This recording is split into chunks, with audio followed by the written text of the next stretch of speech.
C'est parti pour la caravane des luttes avec une première étape aujourd'hui, quartier des Arboras à Nice, une caravane qui va parcourir toute la région. C'est une initiative de la CGT Santé.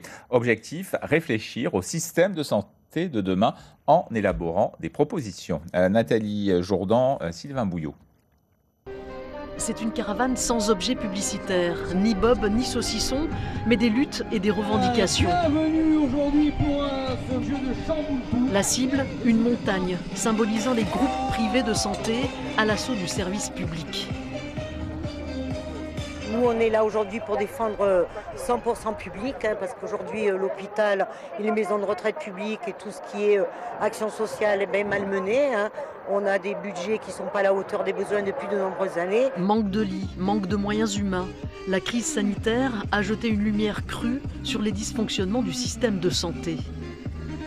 Le problème, c'est qu'on aurait pu penser que le gouvernement allait tirer leçon de ce qui s'était passé. Non, au contraire, les projets continuent de déstructuration du service public. On a l'IME Barrican-Alphand qui passe au privé. Il y a les foyers de l'enfance qui sont menacés.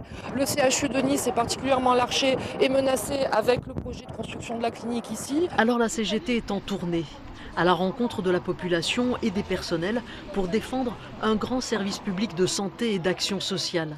Devant les bureaux du foyer de l'enfance, on déplore les coupes budgétaires, le manque d'attractivité des métiers et leurs conséquences sur la qualité de la prise en charge des enfants placés. On manque de plus en plus d'éducateurs, beaucoup partent dans d'autres associations et ceux qui restent, ils sont épuisés. Nous avons des burn-out. La caravane des luttes de la CGT fera 7 autres étapes dans la région.